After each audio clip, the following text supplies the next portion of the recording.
Competitors, आज हम शुरू करेंगे डाइल्यूशन, ओस्टवाल्ड डाइल्यूशन लॉ। जो हमारा टॉपिक चल रहा है आयनिक इक्विलिब्रियम में, उसमें आज हम ओस्टवाल्ड लॉ की एप्लीकेशंस को देखेंगे कि what are the applications of Ostwald dilution law.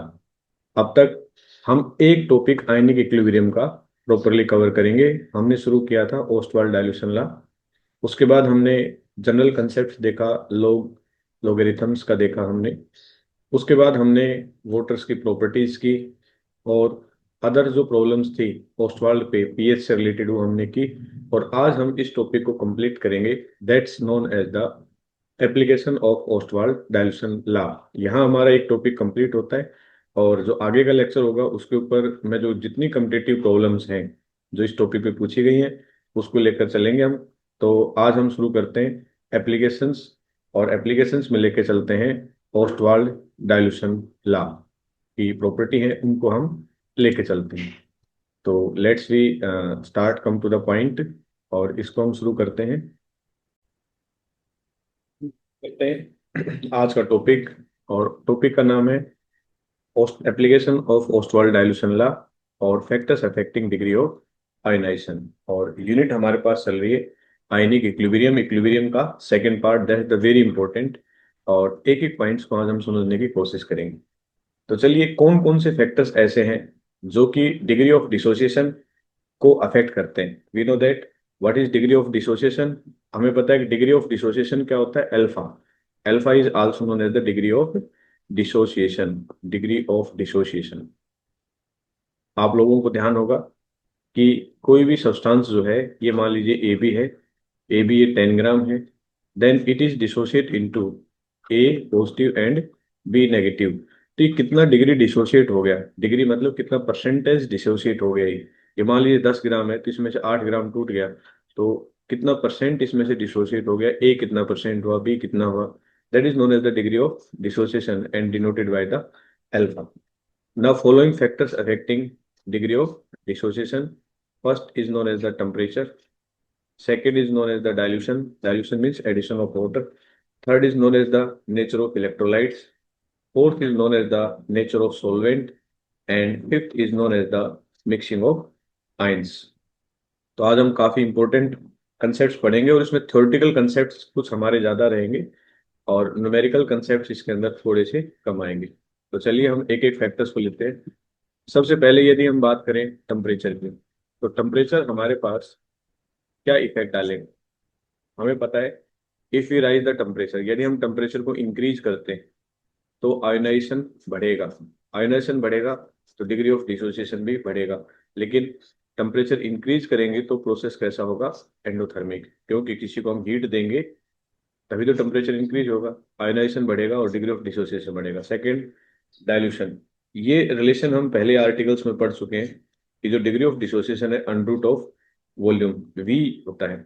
Dilution, Ostwald dilution law से एप्लीकेशन आई थी। तो यदि हम वी को इंक्रीज करते हैं तो डाइल्यूशन इंक्रीज होगा, डाइल्यूशन इंक्रीज होगा तो अल्फा भी जो है वो इंक्रीज होता है। नेचर ऑफ इलेक्ट्रोलाइट्स, ये एस्पेक्ट पढ़ चुके हैं। यदि स्ट्रॉन्ग इलेक्ट्रोलाइट्स है तो 100% डिसोसिएशन होता है, और यदि वीक इलेक्ट्रोलाइट्स है तो degree of dissociation less than 100% हमें मिलता है। तो ये हमारे पास कुछ एस्पेक्ट्स हैं जिनके ऊपर हमने स्टडी किया है। आगे हम देखते हैं इसके अंदर अगले फैक्टर्स। 3 फैक्टर्स हमने देखे, temperature, dilution and nature of electrolytes. Now what is the effect of nature of solvent, that is the important factor, that is the nature of solvent. Nature of solvent किस पे depend करता है, dielectric constant, और जिसको हम new से denote करते हैं इस तरह से। और ये डिग्री ऑफ आयोनाइजेशन यदि हम इंक्रीज कर दें किसको, डाइलेक्ट्रिक कांस्टेंट को, तो डिग्री ऑफ डिसोसिएशन ऑटोमेटिक क्या हो जाता है, इंक्रीज हो जाता है। मान लीजिए हमारे पास फर्स्ट डाइलेक्ट्रिक कांस्टेंट 81 है वाटर का, ड्यूटेरियम हाइड्रोक्साइड का 79 है, ये बेंजीन इसका 2.5 है, और CCl4 का डाइलेक्ट्रिक कांस्टेंट कितना है, 0। अब ये डाइलेक्ट्रिक कांस्टेंट जो हम फाइंड आउट करते हैं, ये हमारे पास केमिकल बॉन्डिंग यूनिट है, उसके अंदर बताया जाता है किस तरह से हम डाइलेक्ट्रिक कांस्टेंट फाइंड आउट किया जाता है। तो CCl4 का कितना है, 0, इसका 2.5, इसका 7.9, और इसका कितना, सॉरी 79, और इसका कितना है 81। तो डाइलेक्ट्रिक कांस्टेंट बढ़ रहा है, तो डिग्री ऑफ डिसोसिएशन बढ़ेगा। तो सबसे पहले अल्फा 1, उसके बाद deuterium hydroxide alpha 2, alpha 3, alpha 4। तो ये हमारे पास 4 एग्जाम्पल हैं जिससे हम समझ सकते हैं कि नेचर ऑफ सॉल्वेंट किस तरह से अफेक्टेड होता है। अगर हम आगे देखें इसके अंदर, अगला फैक्टर्स है नेचर ऑफ सॉल्वेंट के बाद नेक्स्ट फैक्टर हमारे पास आता है mixing of ion. That's the very important aspect, बहुत इंपॉर्टेंट है मिक्सिंग ऑफ आयंस। इसके अंदर हम फर्स्ट देखते हैं common ion effect, and second हम देखते हैं that is called odd ion effect. Common ion effect हमारे पास काफी प्रॉब्लम्स को सोल्व करने में हेल्प करता है। तो चलिए हम कॉमन आयन इफेक्ट फ्रॉम और ओड आयन इफेक्ट, हमारे पास दो एस्पेक्ट्स है, तो इन दोनों को देखने की कोशिश करते हैं। तो लेट्स वी स्टार्ट। सबसे पहले देखते हैं what is the common ion effect. नाम से पता लग रहा है आयन कॉमन हो, जैसे एग्जाम्पल से हम पहले समझेंगे फिर डेफिनेशन पे जाएंगे। अगर हमने मिक्सिंग किया किसका, सोडियम एसीटेट और एस्टिक एसिड, इन दोनों को हमने मिक्स कर दिया, क्लियर है। तो इनिशियली क्या होगा, जो एस्टिक एसिड है वो किसमें डिसोसिएट हो जाएगा, इसके अंदर, और ये किसमें टूट जाएगा, इसके अंदर। हमने इसको लिया, तो जो सोडियम एसीटेट है वो किसमें टूटेगा, इसके अंदर, इसके अंदर। तो इन दोनों में कॉमन आयन क्या है, that is the common ion, and this is known as the acetate ion. इसको हम क्या बोलेंगे, एसीटेट आयन बोलेंगे, कॉमन आयन, क्लियर। तो होगा क्या, कॉमन आयन से क्या फर्क पड़ेगा। एक सिंपल सा फॉर्मूले से आप ध्यान से देखें। अगर मान लो रिएक्शन दोनों को हमने मिक्स कर दिया और मिक्स करके कॉमन रिएक्शन होगी, तो हमारे पास फॉर एग्जांपल इनमें इक्विलिब्रियम एस्टेब्लिश हो गया। तो देखा जाए तो किसकी वैल्यू बढ़ गई, इसकी वैल्यू यदि बढ़ जाती है, इसकी वैल्यू बढ़ जाती है, तो रिएक्शन किस डायरेक्शन में शिफ्ट होगी, बैकवर्ड डायरेक्शन में शिफ्ट हो जाती है। क्या होगी, बैकवर्ड डायरेक्शन में शिफ्ट हो जाएगी। तो क्या होगा, जो डिसोसिएशन रेट था इसका, वो क्या होगा, वापस बढ़ने क्या लग जाएंगे, बैकवर्ड में होगी तो क्या बढ़ना स्टार्ट हो जाएगा, प्रोडक्ट जो है वो तो कम होगा और रिएक्टेंट बढ़ने लग जाएगा। क्यों, क्योंकि रिएक्शन वापस आ गई। तो जो वापस, अगर रिएक्टेंट वापस बन जाता है, तो डिग्री ऑफ डिसोसिएशन क्या होगी, कम हो जाएगी, अल्फा की वैल्यू क्या होगी, ऑटोमेटिक घट जाएगी। तो चलिए, when a strong electrolyte having a common ion, हमने स्ट्रॉन्ग इलेक्ट्रोलाइट्स लिए, और strong electrolytes are those which are completely dissociated, is mixed in aqueous solutions of weak electrolyte। दोनों में से एक कैसा होना चाहिए, स्ट्रॉन्ग इलेक्ट्रोलाइट्स होना चाहिए, और दूसरा कैसा होना चाहिए, वीक इलेक्ट्रोलाइट्स होना चाहिए। तो देखो ये हमारे पास weak electrolytes, these are known as the weak electrolytes, and this is known as the strong electrolytes. This is the strong electrolytes because it completely dissociate into solutions and is not completely dissociate into solutions. Then कहता है strong और weak दोनों को अगर हम mix कर दें, then degree of dissociation alpha of weak electrolyte is decrease। कहता है weak electrolyte की degree of dissociation घट जाएगी, कारण स्ट्रॉन्ग तो पूरी तरह से टूट जाएगा, लेकिन जो प्रोडक्ट है उसमें क्या बढ़ जाएंगे, आयंस। आयंस बढ़ने से रिएक्शन किस डायरेक्शन में हो जाएगी, बैकवर्ड डायरेक्शन में, और उससे क्या होता है, डिग्री ऑफ डिसोसिएशन घट जाता है। This is known as the common ion effect, या मोटी बात कह सकते हैं, यदि हमने दो इलेक्ट्रोलाइट्स लिए, कॉमन आयन है दोनों में, तो डेफिनेटली जो वीक इलेक्ट्रोलाइट्स है उसका डिसोसिएशन रेट घट जाता है। जो CH3 स्ट्रॉन्ग इलेक्ट्रोलाइट्स है, so concentration is increase suddenly, ये तुरंत टूटेगा और इसकी कंसंट्रेशन बढ़ा देगा, and equilibrium shift in the backward direction, और इक्विलिब्रियम क्या करेगा, बैकवर्ड डायरेक्शन बढ़ेगा। तो we can say that the degree of dissociation of acetic ion decrease, क्योंकि धीरे धीरे टूटेगा और इस आयन की कंसंट्रेशन बढ़ जाएगी, तो ये रिएक्शन किस डायरेक्शन में हो जाएगी, बैकवर्ड में, और इस वजह से इसकी डिक्रीज हो जाएगी। This is known as the common ion effect. Very simple concept है और बहुत अच्छी तरीके से आपको समझ में भी आ गया होगा। तो इसके ऊपर भी हमसे ओड आयन इफेक्ट में क्या होगा, नाम से पता लग रहा है जिसके आयंस ओड हो, सेम आयन ना हो, तो उसको बोलते हैं हम ओड आयन।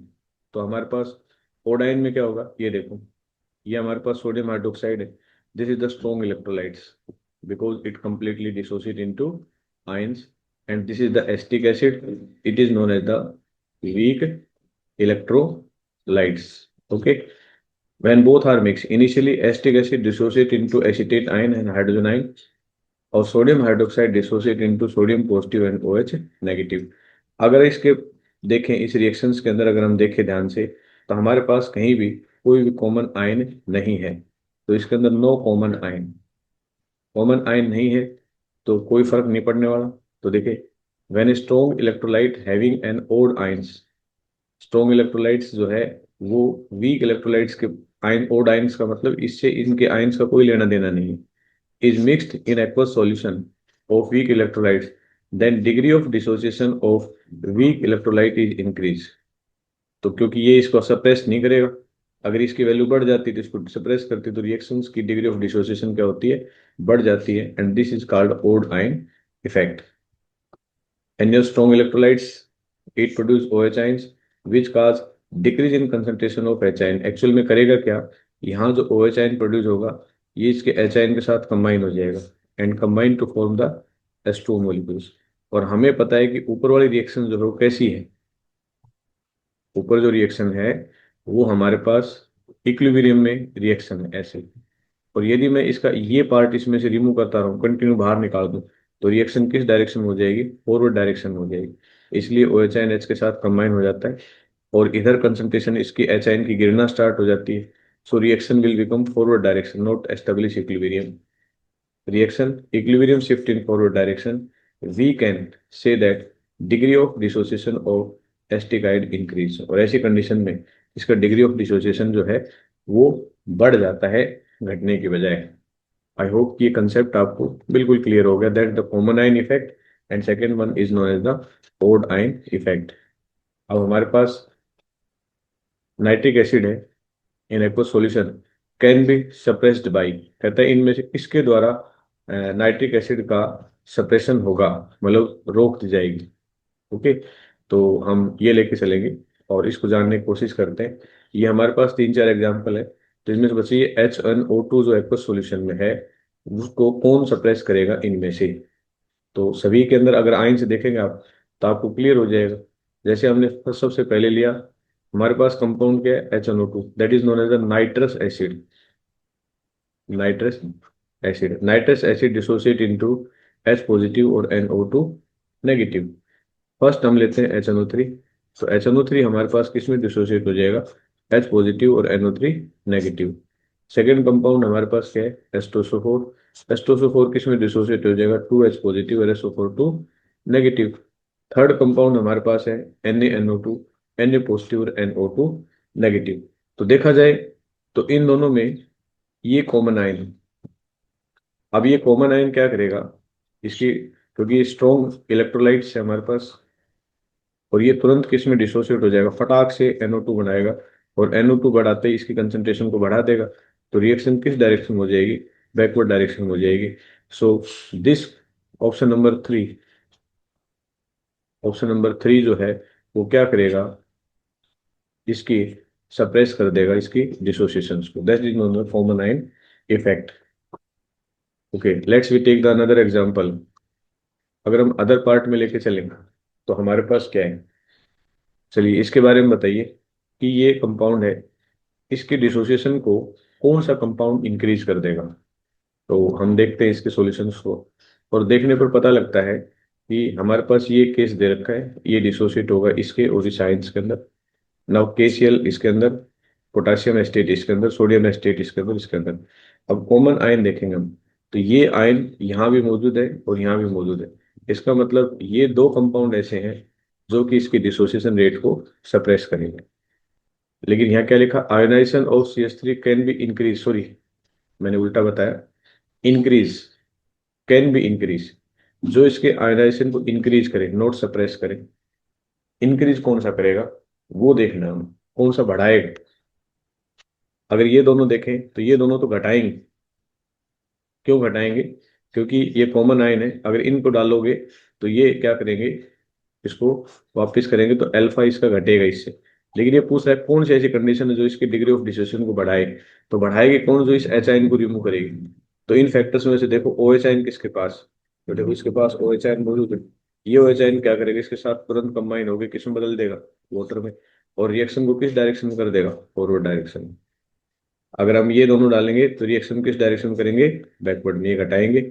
और यदि हम इसके साथ डालेंगे तो ये क्या करेगा, इसके साथ वाटर मॉलिक्यूल्स बढ़ाएगा और रिएक्शन किस डायरेक्शन में हो जाएगी, फॉरवर्ड डायरेक्शन में हो जाएगी। तो हमारे पास ऑप्शन नंबर जो 4 है, यहाँ सब ध्यान रखना, इंक्रीज मैंने सप्रेस के हिसाब से बताया था आपको। तो आई होप कि कंसेप्ट बहुत अच्छा है और क्वेश्चन भी आपको समझ में आ गया होगा, वेरी इंपॉर्टेंट कंसेप्ट है। चलिए अगले प्रॉब्लम्स को देखते हैं हम, या अगले टाइप्स देखते हैं। Predict the type of effect among the following.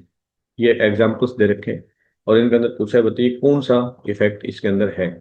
तो आप लोग समझ गए होंगे काफी। पहले वाले केस में देखो, इसके अंदर और इसके अंदर, दोनों के अंदर ये है, that is known the common ion effect. Second वाले केस के अंदर अगर हम आते हैं तो इसमें भी एच आयन है और इसमें भी एच आयन है, so it will also give the common ion effect. इसमें देखते हैं, that is the ammonium ions, that is also have the ammonium ions, common ion effect.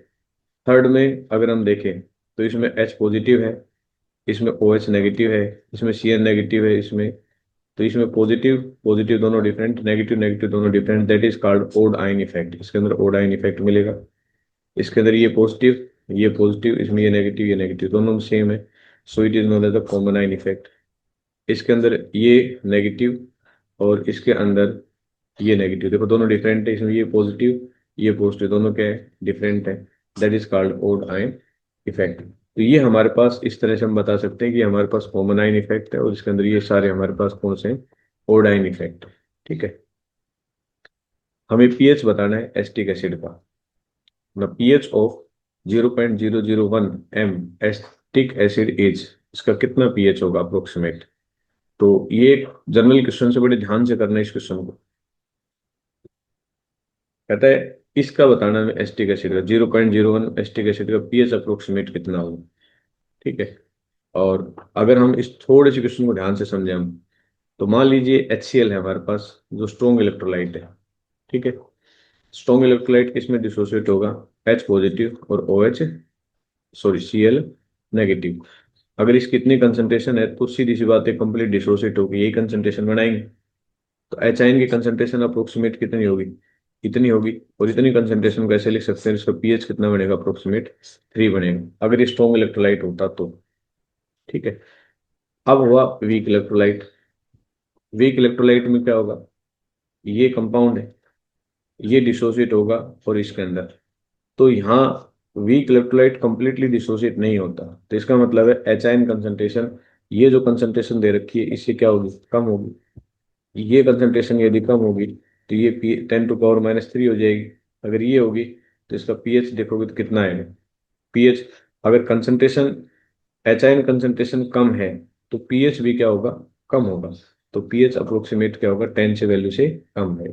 ये इस कंसेप्ट है, तो इसका मतलब हमारे पास ऑप्शन नंबर 2 इसका करेक्ट बना हुआ है। चलिए अगले क्वेश्चन पे चलते हैं और अगले अगले टॉपिक पे आते हैं। ये टॉपिक है इक्विवेलेंट वेट। तो इसके बारे में हम, जो फर्स्ट यूनिट है that is called some basic concept of chemistry, वहाँ इस टॉपिक के बारे में हम डेप्थ में पढ़ चुके हैं, और मैं चाहूंगा कि वहीं आप जाके इस टॉपिक को एक बार जरूर कवर करेंगे हम। भाई, वहाँ यह हमारे पार्ट्स में रहेगा और वेरी इंपॉर्टेंट पार्ट है ये। अब हमारे पास ये प्रॉब्लम है, calculate the pH of the following aqua solutions at 25 degree Celsius. तो हम स्टार्ट करते हैं इस पार्ट, और इस पार्ट में हम देखते हैं, बहुत ही सिंपल कंसेप्ट है, इसके अंदर कुछ क्वेश्चंस पूछे गए। तो हमें ध्यान रखना है कि हमारे पास जो वैल्यू है वो किस में दे रखी है। तो हम एक एक पॉइंट को देखते हैं, चारों पार्ट्स में है, और थोड़ा थोड़ा करके हम इसको डिस्कस करना स्टार्ट करते हैं। चलिए हम फर्स्ट पार्ट को लेके चलते हैं। फर्स्ट पार्ट में हमें कह रखा है कि 0.1 M H2SO4 है। क्लियर। तो आप लोग हमेशा ध्यान रखेंगे, अगर मोलरिटी में हमें कंसंट्रेशन दे रखी है तो उसको हमें किस में कन्वर्ट करना होगा, नॉर्मलिटी में। ये मैं पहले बता चुका हूँ कि नरेंद्र मोदी से याद रखेंगे, Narendra Modi into valency factor. जो वैलेंसी फैक्टर है उसको यदि हम मोलरिटी से मल्टीप्लाई कर देते हैं तो we are getting the normality. Clear है। अब हमें मोलरिटी दे रखी है, तो मोलरिटी कितनी दे रखी है, 0.1। और वैलेंसी फैक्टर्स क्या होता है, इक्विवेलेंट वेट में बहुत अच्छे से आपको बता रखा है, यूनिट नंबर 1 के जो लेक्चर्स उनको देखिए, और रेडॉक्स में भी ये कंसेप्ट काम आता है हमारे पास, तो वहां से इसको देखेंगे। तो जो एच आयन है, इसके अंदर 2 H आयन, क्योंकि एसिड के अंदर एच आयन, बेस के अंदर OH आयन, तो इसके अंदर 2 H आयन है, so valency factor is 2, and no we are getting the normality 0.2। यदि हमें नॉर्मलिटी मिल जाती है तो हमें, नॉर्मलिटी मिलने के बाद हमें कोई समस्या नहीं है, आसानी से हम उसके बारे में बता सकते हैं कंसंट्रेशन हमारे पास कितनी होगी। ये जो नॉर्मलिटी कंसंट्रेशन है that is also equal to the H ion concentration. एक तो ये इस तरह से कंसेप्ट समझ सकते हैं। नाउ सेकंड, एस्टोसोफोर है। एस्टोसोफोर में एच आयन कितने हैं? दो एच आयन है। और इसमें सल्फेट आयन कितने बनेंगे? सल्फेट आयन बनेंगे। एच आयन कंसंट्रेशन कितनी होगी? 0.2। इसकी कंसंट्रेशन कितनी होगी? 0.1। इसमें आयंस कितने लगे हैं? दो, दो से मल्टीप्लाई कर देंगे तो ये हमारे पास इसकी कंसंट्रेशन बढ़ जाएगी। अब एच आयन कंसंट्रेशन कितनी होगी? 0.2। Now taking minus log both sides, या लोग दोनों तरफ माइनस लोग ले, इसका माइनस लोग लेंगे यहाँ, तो ये किस में कन्वर्ट हो जाएगा? पीएच में। इसका माइनस लोग लेंगे 2/10, लोग 1/5, और इसको ऊपर ले जाओ तो माइनस की वैल्यू खत्म। लोग 5 कितना होता है? 0.70। इस तरह से हम इसके आंसर्स को बता सकते हैं। नॉर्मलिटी में तो हमें दिक्कत है ही नहीं, मेन तो मोलरिटी का हमें ध्यान रखना है। अब जैसे सेकंड पार्ट में हमारे पास जो कंसंट्रेशन है, फोर्थ पार्ट है, इसके अंदर सभी को अंदर अगर हम देखें ध्यान से, तो सेकंड पार्ट को देखिए, इसमें क्या है? 0.1 है। तो अगर नॉर्मलिटी में कंसंट्रेशन हो तो डायरेक्ट हमारे पास किसकी इक्विवेलेंट कंसीडर कर लेंगे? एच आयन की इक्विवेलेंट। देखो एच आयन 0.1, ठीक है। अब नाउ टेकिंग माइनस लोग बोथ साइड्स, ये पीएच में कन्वर्ट हो जाएगा और ये आ जाएगा 1। थर्ड पार्ट को देखें तो यहाँ मोलरिटी में फिर वापस, तो इसमें वैलेंसी फैक्टर कितना आएगा? तोड़ेंगे तो 2 आएगा, तो हम 2 से मल्टीप्लाई करेंगे। 2 से मल्टीप्लाई करने के बाद हमारे पास ओ एच आयन कंसंट्रेशन आएगी, क्योंकि ये बेसिक था, तो ओ एच आयन कंसंट्रेशन इतनी आएगी। नाउ टेकिंग माइनस लोग बोथ साइड्स, इस तरफ भी लेंगे तो ये किस में होगा? पीओएच में। इसको करेंगे तो ये इसमें कन्वर्ट होगी, यहाँ आ गई, तो पीओएच वैल्यू आ गई। नाउ पीएच जो है वो क्या होता है? PH plus pOH equal to कितना होता है? 14। अब हमें निकालना क्या है? पीएच। पीओएच कितना आ गया? 1.7, that is the 14। Now what is the value of pH? तो पीएच होगा 14 माइनस 1.7, तो 12.3 वैल्यू आएगी। आई होप इस वैल्यू को हम कर सकते हैं, ठीक है। Now come to the question number 4। 4 में हमारे पास ये वैल्यू दे रखी है, तो ये हमारे पास ओ एच आइन है, दैट इज द 10⁻², और इसका पी एच कितना होगा? 2, और पी एच कितना होगा? 14 - 2, जो कि 12 के बराबर होगा। तो इस तरह से हम इसको बता सकते हैं कि ये हमारे पास वैल्यू कैलकुलेट हो सकती है एच आइन और ओ एच आइन की, ठीक है। Let's we start. कितना मिलीग्राम एस्टोसोफोर प्रेजेंट 1 लीटर सॉल्यूशन के अंदर? तो कैलकुलेट कीजिए पीएच ऑफ दिस सॉल्यूशन। तो थोड़ा सा हमें यहाँ ध्यान रखना होगा, हमें मोलरिटी की बजाय नॉर्मलिटी कैलकुलेट करनी होगी, लेकिन मोलरिटी हम आसानी से फाइंड आउट कर सकते हैं, क्योंकि मोलरिटी होती है number of moles upon volume of solution. Number of moles कितने दे रखे हैं? 4.9, given mass upon molecular mass. Moles को हम कन्वर्ट करेंगे तो मिलीग्राम में था, तो इसको हमने ग्राम में बदला। तो सबसे पहले 4.9 इंटू 10⁻³ अपॉन 98, और ये कितना हो जाएगा? अपॉन जो भी हमारे पास सॉल्यूशन दे रखा है, कितना दे रखा है? 1 दे रखा है, तो ये 4.9 है। अगर इसके साइन को हटा दें तो इंटू कितना हो जाएगा? 10। तो ये इक्वेशन बनी, और इसको हम आगे सोल्व करेंगे तो हमारे पास ये आएगी मोलरिटी। इसको वैलेंसी फैक्टर से मल्टीप्लाई करेंगे तो ये आएगा। यहाँ हमारे पास नॉर्मलिटी, और नॉर्मलिटी जो है वो किसके इक्विवेलेंट होती है? H ions. और इसके बाद हम क्या निकाल लेंगे?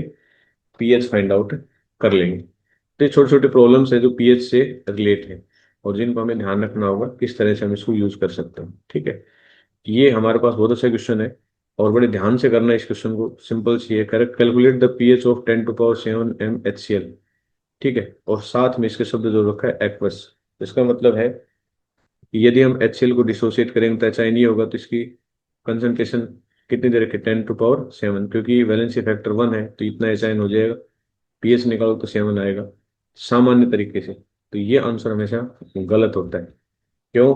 क्योंकि यहाँ एच आइन सिर्फ अकेले इसके नहीं है, ये एक्वस शब्द दे रखा है, इसके अंदर भी क्या मौजूद होता है? H प्लस ओ एच आइन, तो इसके भी एच आइन काउंट होते हैं। तो जो वाटर है उसके एच आइन 10⁻7, और HCl के एच आइन 10⁻7, दोनों को जोड़ देंगे, मल्टीप्लाई नहीं करेंगे। दोनों को जोड़ देंगे तो 2 × 10⁻7। अब इसको आगे की तरफ लेकर आओ तो 7 - log 2, log 2 की वैल्यू होती है, तो ये 6.70 हमारे पास हो जाएगा। तो ये अपने पास अप्रोक्सीमेट इसका आंसर आएगा।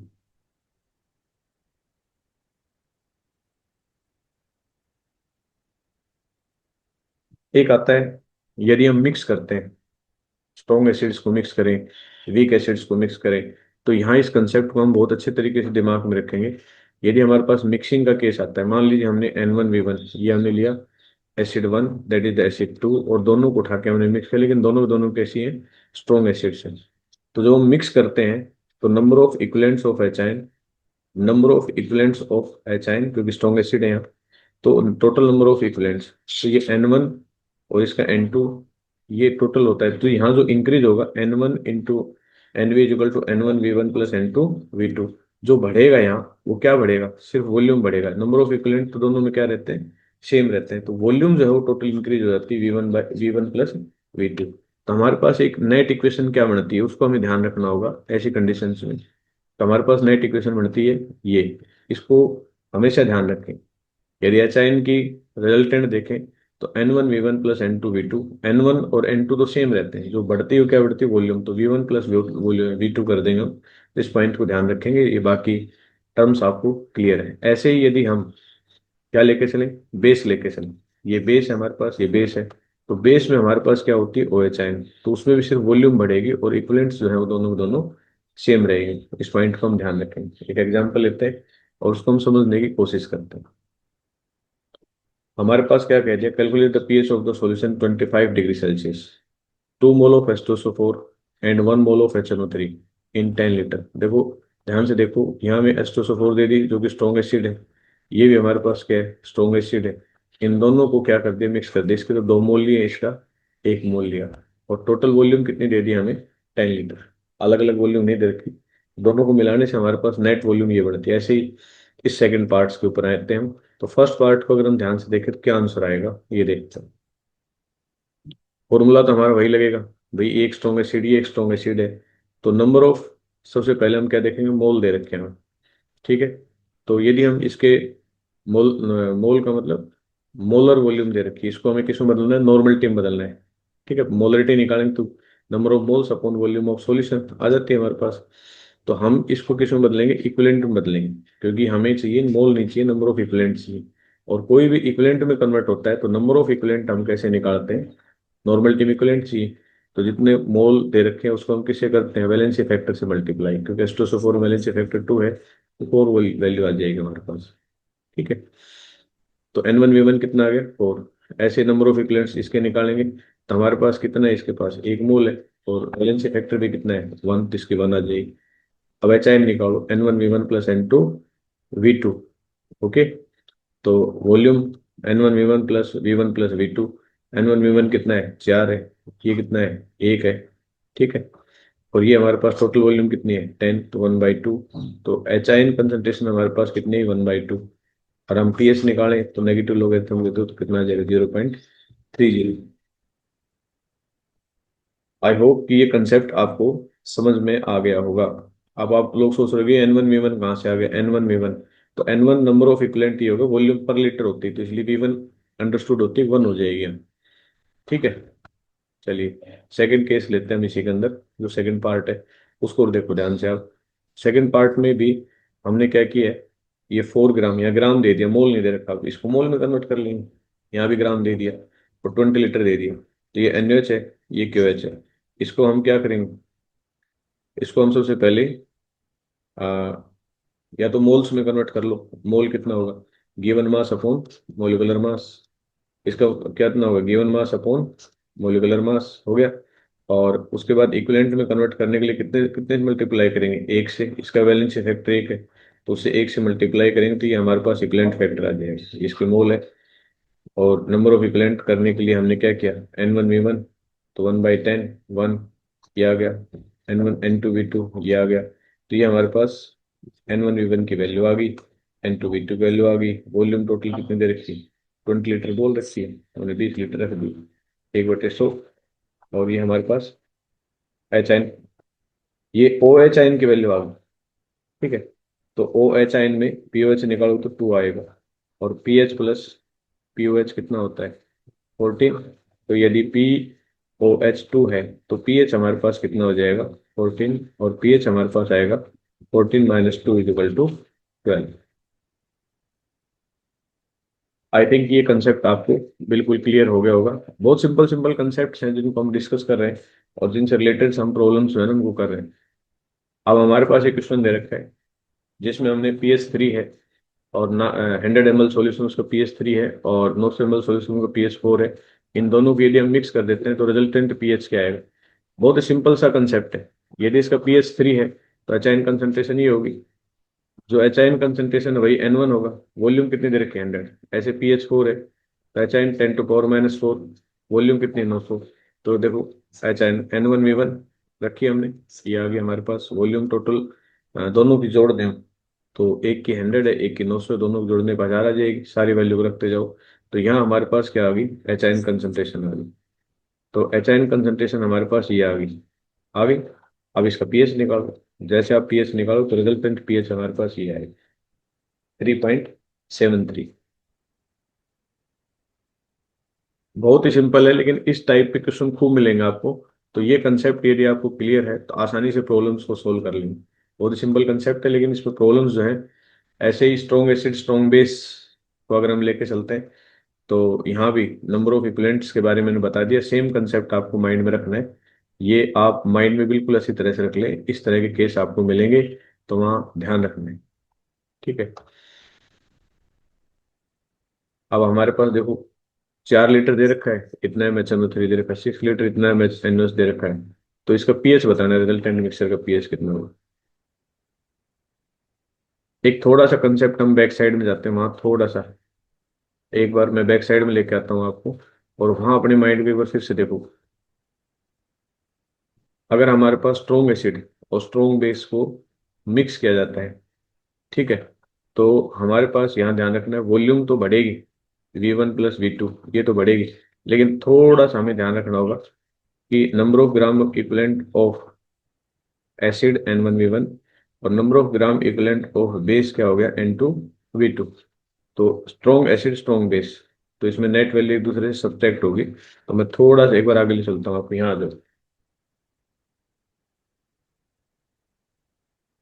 यदि N1V1 ग्रेटर हो, मतलब number of gram equivalent acid के ज्यादा हो और नंबर ऑफ ग्राम इक्विवेलेंट किसके कम हो, बेस के कम हो, तो उस कंडीशन में हमें क्या ध्यान रखना है, जिसके ज्यादा होंगे, ठीक है, उस वैल्यू में से इसको घटाएंगे। तो एसिड के क्योंकि इक्विवेलेंट ज्यादा है तो हमारे पास फॉर्मूला आएगा N1V1 - N2V2, बाकी नीचे सेम रहेगा। अगर मान लो इक्विवेलेंट इसके कम है और बेस के ज्यादा है, तो जो बेस वाली वैल्यू है उसमें से जो वैल्यू ज्यादा आएगी N2V2 और -N1V1 हो जाएगा, ये ध्यान रखना। तो एच आयन कंसंट्रेशन कभी भी आएगा, यदि एच आयन निकालना हो तो N1V1 - N2V2, और यदि ओ एच आयन निकालना है तो उस टाइम पे ध्यान रखेंगे N2V2 - N1V1। इसी फॉर्मूले को हमारे पास न्यूमेरिकल जो आगे चल के आ रहा है उसमें इस्तेमाल किया गया। ठीक है। तो अपने पास न्यूमेरिकल को देखो ध्यान से। तो सबसे पहले हमें इक्विवेलेंट्स फाइंड आउट करेंगे, फिर हमारे पास कोर कंसेप्ट क्लियर हो जाएगा। एसिड है, दूसरी तरफ हमने बेस लिया, ठीक है, इसकी वॉल्यूम 4 लीटर है, इसकी वॉल्यूम कितनी है 6 लीटर है। तो इसका N1V1 निकालो। तो N1 नंबर ऑफ मोल्स हमें दे रखे हैं, वॉल्यूम से मल्टीप्लाई करेंगे 0.8 आएगा। N2V2 0.16 0.6 आएगा। तो हमारे पास जो ये वैल्यू है, ये वैल्यू ज्यादा है और ये वैल्यू कम है, मतलब N1V1 ज्यादा है, तो जो वैल्यू बड़ी होगी उसमें से हम घटा देंगे। तो यदि ये ज्यादा है, एसिड वाली ज्यादा है, तो एच आयन निकालेंगे हम। तो हमारे पास एच आयन कंसंट्रेशन इतनी आ गई, और एच आयन निकालने के बाद हमारे पास पीएच की वैल्यू फाइंड आउट कर लेंगे, 1.7 आ जाएगी। जो वैल्यू ज्यादा होगी उसी कंसंट्रेशन, तो क्योंकि एच आयन एसिड के वैल्यू ज्यादा है तो इसका मतलब सॉल्यूशन एसिडिक ही बनेगा, तो उसका हम पीएच फाइंड आउट करेंगे। ठीक है, इस पॉइंट को हम ध्यान रखेंगे। ठीक है। इस क्वेश्चन को देखो ध्यान से, तीन पार्ट्स हैं इसमें। हमारे पास H2SO4 HNO3 और NaOH तीनों को मिक्स कर दिए। ठीक है। अब H2SO4 कितनी ली इसमें, H2SO4 लिए 0.1 m। ठीक है। और वैलेंसी फैक्टर 2 है तो ये हमारे पास N1 होगा, वॉल्यूम कितनी 200, तो N1V1 कितना होगा इसका 40। HNO3, HNO3 में 0.2 ये हो गया, वॉल्यूम इतनी, इसका N2V2 ये हो गया। तीसरा हमारे पास ये है और इसका N3V3 ये हो गया। तो हमारे पास नेट देखो क्या है, नंबर ऑफ एसिड्स, एसिड्स के जो है टोटल कितने हो गए 40 तो इसके थे और 20 इसके हैं, तो टोटल 60 हो गए। तो नंबर ऑफ इक्विवेलेंट एसिड के ज्यादा है और बेस के क्या है, कम है। तो अपने पास फॉर्मूला तो वही लगना है कि एसिड के जो है उसमें से क्या घटा देंगे हम, बेस वाले, तो 60 - 20, और टोटल वॉल्यूम कितनी होगी 500 होगी। कैसे, 200, 300 और 200, 500 होगी। तो हम इसको डिवाइड कर देंगे तो हमारे पास ये नेट वैल्यू आ जाएगी। तो ये हमारे पास क्या आ जाएंगे, एच आयन कंसंट्रेशन, और एच आयन से फिर हम क्या निकाल लेंगे इसका, एच से हम क्या निकाल लेते हैं, फिर इसका पीएच फाइंड आउट कर लेते हैं। ठीक है, तो एच से इसका पीएच निकालना। चलिए, strong acid, weak base, strong base, weak base, अगर हम इनको मिक्स करते हैं तो क्या आता है हमारे पास? देखो, we can calculate the pH and pH of the resultant solution from the concentration of strong acid and strong base only। strong acid और strong base से ही निकाल सकते हैं। ठीक है, in this type of case we perform approximate calculation by neglecting acyns or acyns coming from the weak acid and weak base। उसमें मान लेते हैं weak acid weak base का नहीं होता, या तो strong acid होनी चाहिए या फिर क्या होना चाहिए, strong base, क्योंकि उसी से H और OH आयन मिलता है। तो वीक से जो HOH आयन होता है उसको हम नेग्लेक्ट कर देते हैं। ठीक है, to precise we have to consider common ion effect for weak और acids and weak base in presence of strong acid and strong base। उस चीज को हम थोड़ा सा ले सकते हैं। तो हमारे पास, अब हम कंक्लूजन पर आ जाते हैं। यदि हमें pH of mixing of acid and base निकालना है तो हम क्या करते हैं, N1 V1 N2 V2 N3 V3 equal to NV। और पीएच ऑफ स्ट्रॉन्ग बेस का निकालना है हमें, तो N1 V1 N2 V2 N3 V3 plus NV। ठीक है, तो normality of final solution H ion के बराबर होती है और ये हमारे पास ओ एच आयन। ठीक है, हमने कर चुके हैं डिस्कस। ऐसे ही यदि हम स्ट्रॉन्ग एसिड स्ट्रॉन्ग बेस लेके चलते हैं तो ये हमारे पास क्लियर है, आपने पढ़ लिया। और वही थोड़ी देर पहले मैंने बताया था कि सॉल्यूशन यदि एसिडिक होगा तो इसकी वैल्यू ज़्यादा होगी, उसमें से इसको घटा देंगे हम। और यदि बेसिक ज़्यादा होगी तो इसमें से इसको घटा देंगे। ठीक है, और दोनों के दोनों बराबर होंगे तो क्या होगा हमारे पास, सॉल्यूशन कैसा होता है, न्यूट्रल्स होता है। तो हमारे पास प्रॉब्लम्स दे रखी हैं पीएच के ऊपर। ये आपका, आप जाएंगे मॉड्यूल के अंदर प्रॉब्लम्स हैं। तो हमारे सामने एक प्रॉब्लम है, फटाफट बताइए। दे रखा pH of water is 7। When y when any substance y is dissolved in water, then pH become 13। Substance y is salt of। तो बताइए सॉल्यूशन कैसा बनेगा हमारे पास। ठीक है, तो एक सिंपल एस्पेक्ट दे रखा है कि हमारे पास pH कितना दे रखा है, pH of y is more than 7। y का pH जो है वो मोर देन 7 आएगा। when it is dissolved in water, then y is a salt of weak acid and strong base। तो कारण क्या है, थोड़ी देर पहले मैंने बताया था आप लोगों को कि वाई का पीएच मोर देन 7 क्यों जाएगा, कि पीएच ऑफ वाटर तो 7 था। When any substance Y is dissolve in water then pH become 13। PH 13 हो जाता है। तो वाई मतलब कि हमने क्या मिला है उसके अंदर, बेस मिला है। ठीक है, क्या मिला है हमने, बेस। और बेस कैसा मिला दिया हमने, स्ट्रॉन्ग बेस मिला दिया। ठीक है, तो स्ट्रॉन्ग बेस हो जाता है। तो हमारे पास क्या होगा, बेस हो जाएगा तो हमारे पास ओ एच एन। तो पीएच की वैल्यू बेस की कंडीशन में क्या होती है, बढ़ जाती है। तो pH of Y is more than 7, ऐसी कंडीशन में 7 हो जाएगा। सिंपल लॉजिकल क्वेश्चन है और वहां से इस क्वेश्चन को सोल्व किया गया। अगले क्वेश्चन देखें हम। Minimum pH is shown by the aqueous solution of. बताइए इनमें से किसका पीएच सबसे कम होगा। तो आप लोगों को बस एक पॉइंट ध्यान रखना है। यहाँ हमारे पास पहले केस में देखें, BaCl2। अच्छा, एक कंसेप्ट आपको, अभी हम अगला टॉपिक करेंगे साल्ट एंड इट्स टाइप्स। तो वहाँ आपको स्ट्रॉन्ग एसिड स्ट्रॉन्ग बेस के कंसेप्ट को मैं बहुत अच्छे से आपको क्लियर करूंगा। और उसके बाद आप समझ पाओगे, जैसे आपको पता ही नहीं लग रहा कि भाई इसको मुझे कैसे पता लगेगा कि ये किस किस का साल्ट है। तो BaCl2 है। तो हेलोजन जो होते हैं, हेलोजन जहाँ भी मिलेंगे आपको, अंडरस्टूड है, वहाँ हमारे पास ये सारे के सारे स्ट्रॉन्ग एसिड के पार्ट होते हैं। तो इसलिए वाटर जो है ये हेलोजन स्ट्रॉन्ग एसिड में है। और बेरिलियम जो है ये हमारे पास किसके पार्ट में आता है, वीक बेस में आता है। तो जो ताकतवर होगा, जैसे ये strong salt of weak base है, ये स्ट्रॉन्ग एसिड। आपको वैसे बता देता हूँ, क्लोरीन, ब्रोमीन, आयोडीन, ठीक है, इसके मेंबर हो, NO2 का मेंबर हो, ठीक है, सल्फेट का मेंबर हो, ये सारे के सारे किस में आते हैं, स्ट्रॉन्ग एसिड के अंदर आते हैं। ऐसे पोटाशियम होगा, सोडियम होगा, ये आयंस होते हैं, ये किसके अंदर आते हैं, और ये आते हैं स्ट्रॉन्ग बेस के अंदर। ये पॉइंट ध्यान रख लें। ठीक है, बाकी मेंबर्स हैं स्ट्रॉन्ग एसिड स्ट्रॉन्ग बेस का, एक मैं चार्ट है आगे चल के आपसे डिस्कस करूंगा साल्ट हाइड्रोलाइसिस में। वहां आपको और अच्छा कंसेप्ट क्लियर हो जाएगा, लेकिन आप यहाँ ध्यान रख सकते हैं इस पार्ट को। ठीक है, अब आता है हमारे पास, तो बेरियम जो है, बेरिलियम का मेंबर कभी भी आएगा, ये वीक बेस के अंदर आता है, बेरिलियम 2 पॉजिटिव वीक बेस। ठीक है, तो इसमें से ताकतवर जो है तो ये स्ट्रॉन्ग ताकतवर है। तो पीएच को जो अगर स्ट्रॉन्ग है तो सॉल्यूशन कैसा हो जाएगा हमारे पास, वैसा हो जाएगा एसिडिक। और एसिडिक में पीएच की वैल्यू घट जाती है। अगला साल्ट देखो, जैसे ये है, तो बेरियम हमें पता लग गया कि ये वीक साल्ट ऑफ कैसा है, सॉरी ये पहला केस जो ये, सॉरी ये दे रखा था BeCl2। बेरियम स्ट्रॉन्ग के अंदर आता है, सॉरी वीक में नहीं आता, बेरियम हमेशा स्ट्रॉन्ग में आएगा, ध्यान रखना, ईसी का भाई होता है, बेरियम 2 पॉजिटिव स्ट्रॉन्ग में आता है। तो जहां जहां ये मौजूद है वहां ये शो करेगा, और Be हमेशा किस में होता है, वीक में होता है, तो ये Be का केस था। तो बेरियम हमेशा स्ट्रॉन्ग में मिलेगा, तो इसमें देखो Ba, ये स्ट्रॉन्ग बेस, और इसके अंदर हमारा BaCl2, Cl2 मैंने बताया था ये स्ट्रॉन्ग एसिड, तो दोनों बराबर हो गए तो पीएच क्या हो जाएगा, 7 हो जाएगा। BaOH की ट्वाइस या BaNO3 की ट्वाइस, तो जो बेरिलियम है ये स्ट्रॉन्ग बेस में, और NO3 नेगेटिव मैंने थोड़ी देर पहले बताया था, NO3 नेगेटिव भी स्ट्रॉन्ग में आता है, तो ये भी 7 हो जाएगा। बेरिलियम हाइड्रोक्साइड में Ba क्या है, ये ये हमारे पास क्या है, स्ट्रॉन्ग बेस है, अब इसके साथ कोई दूसरा है ही नहीं, OH है, तो यहाँ पीएच जो है वो 7 से ज्यादा मिलेगा, क्योंकि सॉल्यूशन हाईली स्ट्रॉन्ग बेसिक है।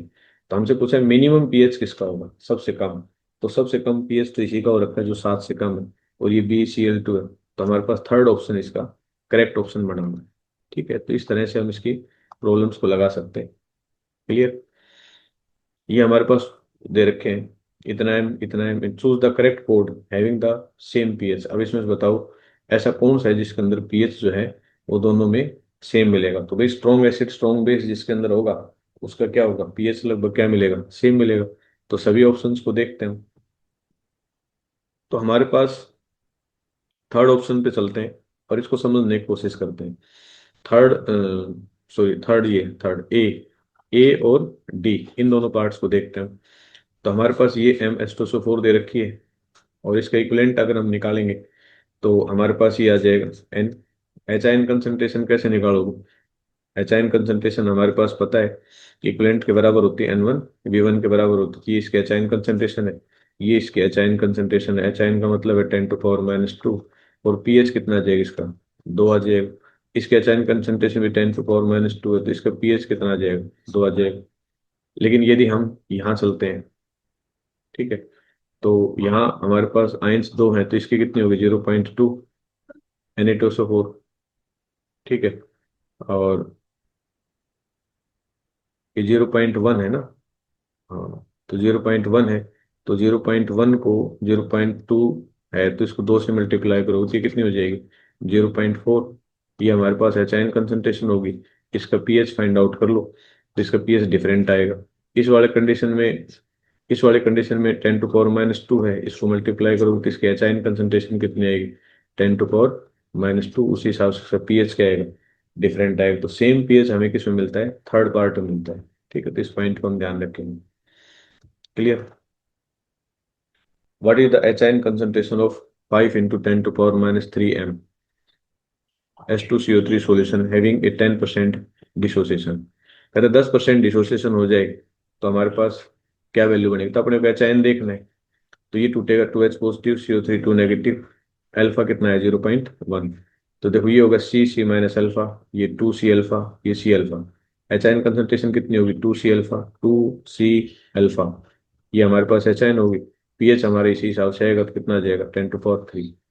चलिए अगला केस देखो, metal hydroxide of molecular formula कितना परसेंट आयोनाइज्ड, इट्स इतना M solution will have the pH.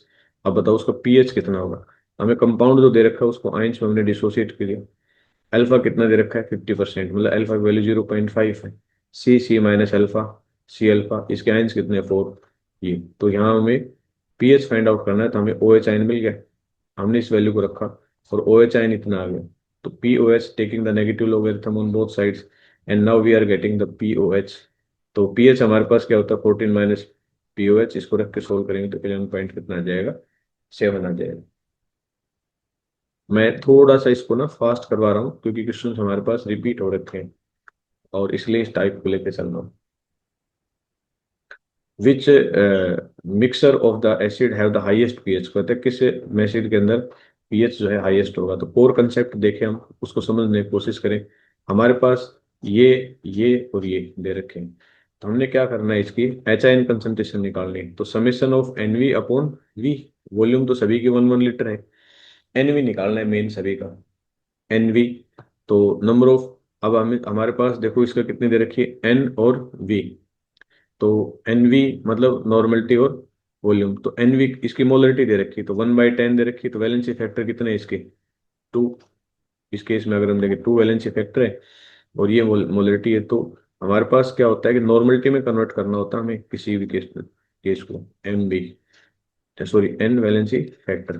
ठीक है, तो ये हमारे पास मोलरिटी है, सॉरी ये वैलेंसी फैक्टर, ये मोलरिटी 1/2, वॉल्यूम कितनी है 1।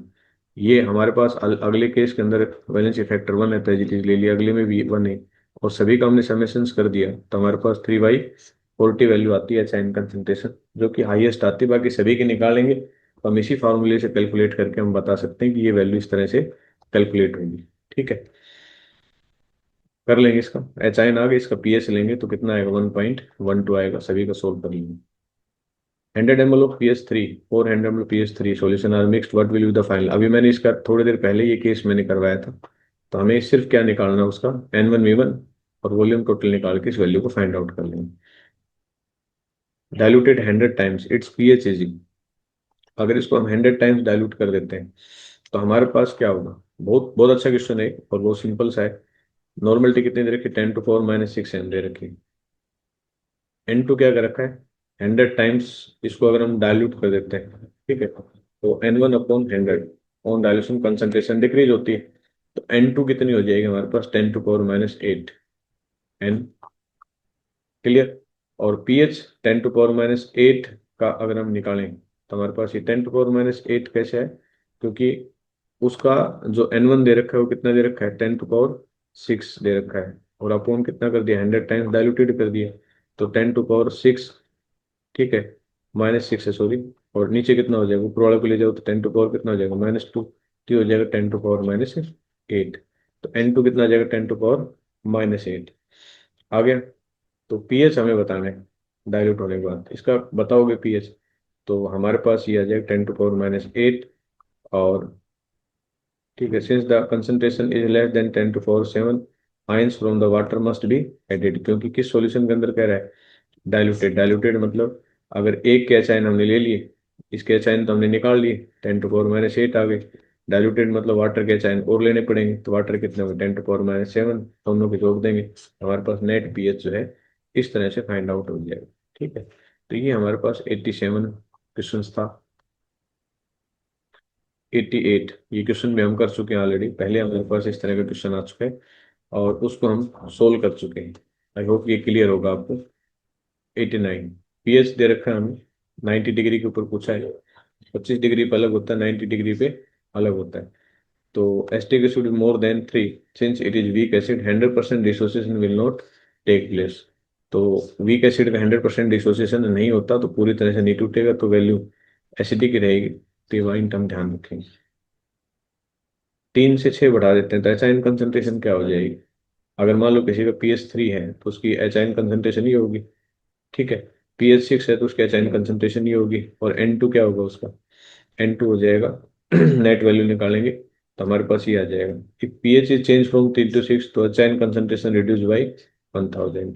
ठीक है, यदि हम पीएच बढ़ाएंगे तो एच आयन कंसंट्रेशन घट जाएगी, क्योंकि पीएच और एच आयन कंसंट्रेशन में उल्टी रिलेशन होती है।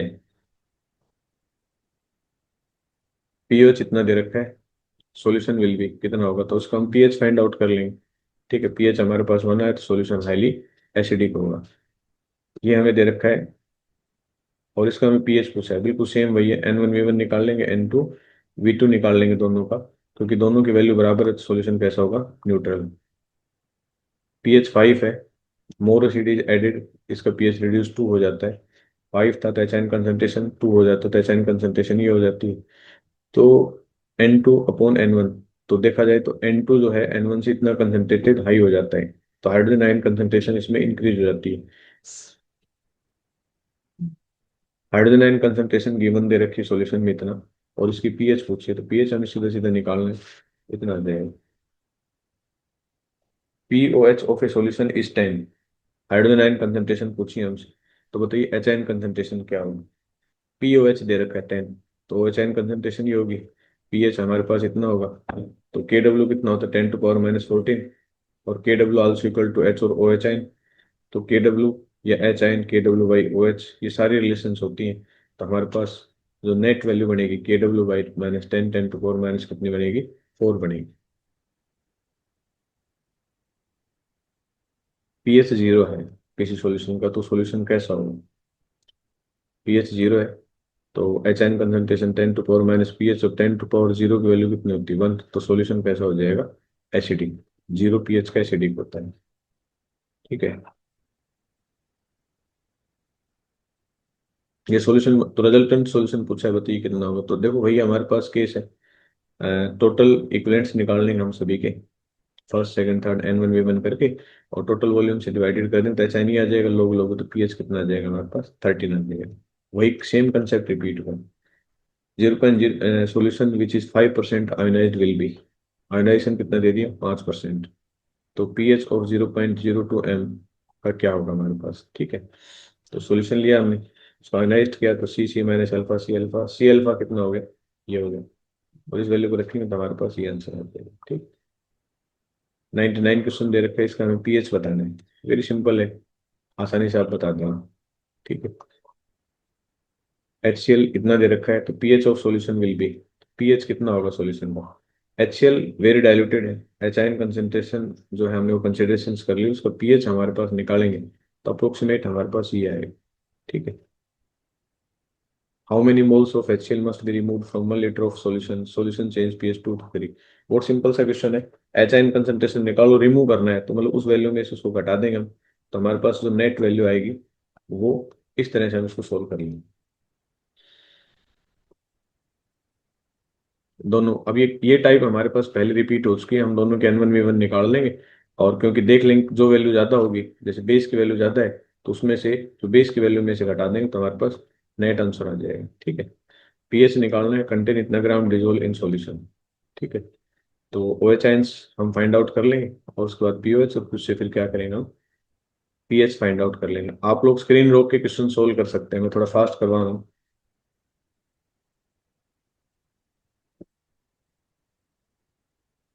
तो हम ओ एच आइन फाइंड आउट करेंगे, फिर उसके बाद हम वेट आएगा अपने पास, उससे आंसर फाइंड आउट कर लेंगे हम। ठीक है, ये लास्ट क्वेश्चन है, तो इस तरह से हम वैल्यू को फाइंड आउट कर लेंगे। कैसे कि हमारे पास जो सॉल्यूशन दे रखा है उसके हमने ओ एच आइन फाइंड आउट किया, ओ एच आइन से फिर हम क्या कर लेंगे, पी ओ एच आइन फाइंड आउट कर लेंगे। तो आज हमने पीएच से रिलेटेड बहुत सारी प्रॉब्लम्स की, बहुत सारे क्वेश्चंस किए हैं, और सेम टाइप पे रिपीट होना स्टार्ट हो गई हैं। मैंने थोड़ा फास्ट ट्रैक पे लास्ट क्वेश्चंस करवाए, बाकी प्रॉब्लम्स तो मैंने आपको समझाने के तरीके आराम से करवाए। आप स्क्रीन को रोक रोक के क्वेश्चंस को सोल्व करके अपनी प्रैक्टिस कर सकते हैं, और मुझे विश्वास है कि कंसेप्ट आपको बहुत अच्छा समझ में आया। बस आपको एक ही पॉइंट पे करना है, लाइक करना है और चैनल को सब्सक्राइब करना है, और आपके दोस्त अगर पढ़ रहे हैं तो उनके पास शेयर भी करें। थैंक यू, धन्यवाद।